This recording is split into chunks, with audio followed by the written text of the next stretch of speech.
Bismillahirrahmanirrahim. Bismillahirrahmanirrahim. Assalamualaikum warahmatullahi wabarakatuh. Alhamdulillahilladzi arsala rasulahu bil huda wa dinil haqq liyuzhirahu 'ala ad-dini kullihi wa kafa billahi syahida. Asyhadu an la ilaha illallah wahdahu la syarikalah wa asyhadu anna Muhammadan 'abduhu wa rasuluhu la nabiyya ba'dah. Allahumma salli ala Muhammadin wa ala alihi wa ashabihi wa mawalah. Saudaraku rahimakumullah, dalam sebuah hadis riwayat Imam Bukhari disebutkan an Ali radhiyallahu anhu anna an-nabiy sallallahu alaihi wasallam ba'atha jayshan wa amara alaihim rajulan fa'awqada naran wa qala adkhuluha fa'aradu an yadkhuluha wa qala akharuna innama fararna minha فذكروا للنبي صلى الله عليه وسلم فقال للذين أرادوا أن يدخلوها لو دخلوها لم يزالوا فيها إلى يوم القيامة وقال للآخرين لا طاعة في معصية إنما الطاعة في المعروف. Dari Ali bin Abi Thalib radhiyallahu anhu bahwasanya Nabi sallallahu alaihi wasallam suatu ketika mengutus pasukan dan menunjuk salah seorang menjadi komandan mereka. Maka komandan itu menyalakan api dan berkata kepada pasukannya, masuklah kalian ke dalam api ini. Maka mereka siap untuk memasukinya. Namun sebagian lainnya berkomentar, sesungguhnya kami lari dari api. Artinya sesungguhnya kami masuk Islam untuk menghindar dari api. Maka hal ini dilaporkan kepada Nabi SAW. Beliau bersabda kepada mereka yang bersedia untuk memasuki api itu, andaikan kalian memasukinya, maka kalian akan selamanya berada di dalam api itu hingga hari kiamat. Lalu beliau bersabda kepada yang lainnya, tidak ada ketaatan dalam kemaksiatan. Sesungguhnya ketaatan hanyalah dalam perkara yang ma'ruf. Shadaqa Rasulullah sallallahu alaihi wasallam. Saudaraku rahimakumullah, hadis ini mengandung pelajaran yang sangat penting dan pelajaran yang sangat fundamental. Mengapa? Karena ternyata dari hadis ini ada kaidah dalam mentaati seseorang. Dan kaidah itu disebutkan oleh Rasulullah sallallahu alaihi wasallam di ujung hadis ini, la ta'ata fi ma'siyatin innamat ta'atu fil ma'ruf. Tidak ada ketaatan dalam kemaksiatan, sesungguhnya ketaatan hanyalah dalam perkara yang ma'ruf.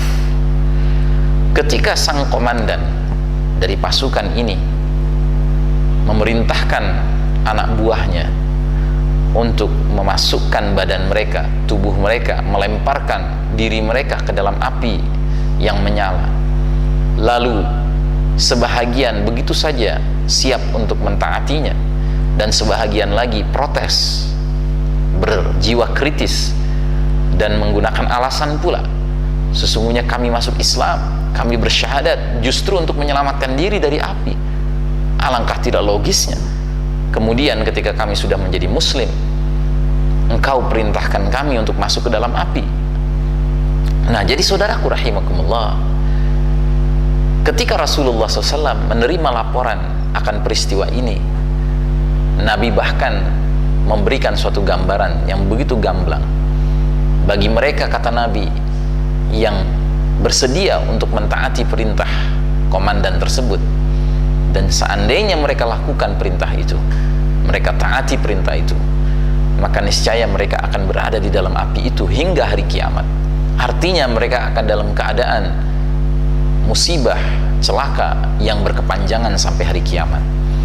Sedangkan kepada mereka yang menggunakan nalar, yang protes, tidak begitu saja mau mentaati, Rasulullah SAW bahkan memberikan ketegasan akan kebenaran sikap mereka itu dengan menyatakan tidak ada ketaatan dalam kemaksiatan, Sesungguhnya ketaatan hanyalah dalam perkara ma'ruf, perkara yang dibenarkan. Jadi saudaraku rahimakumullah, ini sejalan dengan ungkapan Rib'i bin Amir radhiyallahu an ketika ditugaskan Khalifah Umar bin Al-Khattab radhiyallahu an untuk bernegosiasi dengan panglima angkatan bersenjata Persia, di mana dia menyatakan, ibta'athanallahu linukhrijan nas min ibadatil ibad li ibadatillahi wahdah. Kami umat Islam diutus Allah Ta'ala ke muka bumi ini untuk membebaskan manusia dari penghambaan sesama hamba, penghambaan sesama manusia, untuk hanya menghamba kepada Allah, Rabbnya hamba, Rabbnya manusia. Jadi saudaraku rahimakumullah, jika kita punya pimpinan, apakah itu pimpinan militer, apakah itu pimpinan di kantor, apakah itu pimpinan negara, apakah itu pimpinan struktur harokah, jamaah, atau apapun, maka ketaatan kita kepada pimpinan itu tidaklah dibenarkan berupa ketaatan yang membuta, berupa taklid, tetapi haruslah ketaatan yang ala basirah, yang penuh dengan pemahaman dan kesadaran. Inilah diantara makna kalimat sami'na wa ata'na. Kalimat sami'na wa ata'na bermakna kami menyimak dan kami mentaati. Kami menyimak berbeda dengan kami mendengar.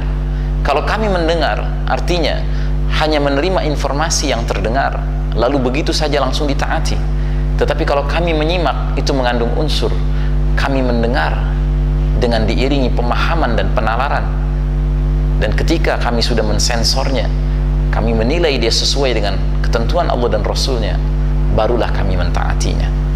Jadi sami'na wa ata'na jangan diartikan sebagai sikap membeo begitu saja, sikap taklid apalagi, yang ternyata taklid ini adalah terlarang di dalam Islam. Oleh karenanya, kalau kita pelajari segenap ayat maupun hadis yang berbicara tentang soal ketaatan kepada pimpinan, senantiasalah kita jumpai bila sudah menyangkut pemimpin dari kalangan manusia, pasti ada syarat-syaratnya. Kepemimpinan yang tidak perlu, ketaatan yang tidak perlu lagi dipertanyakan dan dikritisi, hanyalah ketaatan yang berkenaan dengan Allah dan Rasulnya.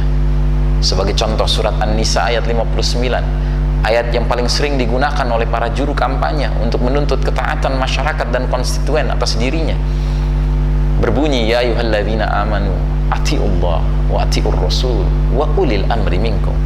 Hai orang-orang beriman, taatlah kepada Allah dan taatlah kepada Rasul dan para pemimpin di antara kalian. Sa'id Hawa rahimahullah ketika menafsirkan ayat ini mencatat baik-baik, di depan kata Allah dan di depan kata Rasul ada kata ati'u, taatilah, tetapi di depan ulil amri minkum tidak ada kata-kata ati'u, taatilah. Kenapa?